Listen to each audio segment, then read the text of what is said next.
જમ્મુના ગુરેજ ખાતે તારીખ 26 જાન્યુઆરીએ થયેલા હિમસ્ખલનમાં શહીદ થયેલા ગોધરાના જવાન સુનિલ પટેલ અને ભાવનગરના શહીદ જવાન દેવાભાઈ હાજાભાઈ પરમારના નશ્વર દેહને હવાઈ માર્ગે વડોદરા લાવવામાં આવ્યા હતા।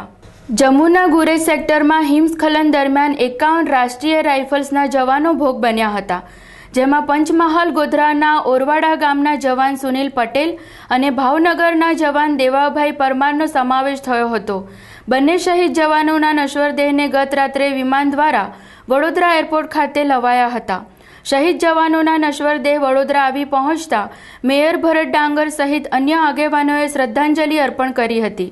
ત્યારબાદ બંને શહીદ જવાનોના દેહને સયાજી હોસ્પિટલના કોલ્ડ રૂમ ખાતે મુકાયા હતા। આજે સવારે બંને જવાનના મૃતદેહને તેમના વતન રવાના કરાયા હતા અને બપોર સુધીમાં બંને જવાનના મૃતદેહને તેમના વતન પહોંચી ગયા હતા। બંને જવાનના મૃતદેહ તેમના માદરે વતન પહોંચતા જ ગામ હિબકે ચડ્યું હતું।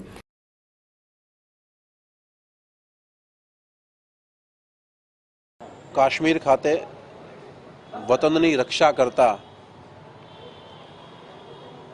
જવાનોના હિમસ્ખલનને કારણે શહીદી વોરી છે, ત્યારે આજરોજ સાંજના સમયે શહાદત પામેલા બંને વીર જવાનોને વડોદરા એરપોર્ટ ખાતે લાવવામાં આવ્યા હતા અને ત્યાં આગળ એમને સલામી આપીને બંને લોકોને એસએસજી હોસ્પિટલના કોલ્ડ રૂમમાં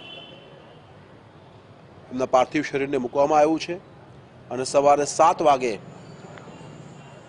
જે ગોધરાના શહીદ જવાન છે સુનિલ તખતસિંહજી પરમાર, એમને ગોધરા ખાતે, અને જે ભાવનગરના શહીદ જવાન જે છે દેવાભાઈ હાજાભાઈ પરમારને ભાવનગર ખાતે અલગ અલગ હેલિકોપ્ટરના માધ્યમથી પહોંચાડવામાં આવશે। એમની શહીદીને કારણે આજે આપણે સૌ સુરક્ષાનો અહેસાસ કરીએ છીએ, ત્યારે એમના પરિવારજનોને હું વંદન કરું છું કે એમના સુપુત્રો આ દેશ માટે, દેશની સુરક્ષા માટે એમણે શહીદી વોરી છે અને બંને શહીદ જવાનોને હું મારી લાખ સલામ અર્પણ કરું છું। ત્યારે બીજી તરફ પરિવારજનોમાં ઘેરો શોક છવાયો હતો। જવાનના પાર્થિવ દેહ માદરે વતન ક્યારે આવશે તેની પરિવારજનો 6 દિવસથી રાહ જોઈ રહ્યા હતા।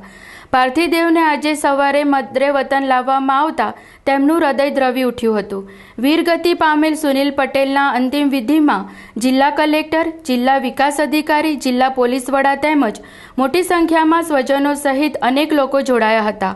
પૂરા લશ્કરી માન સન્માન સાથે વીરગતિ પામેલા સુનિલ પટેલની અંતિમ વિધિ કરવામાં આવી હતી।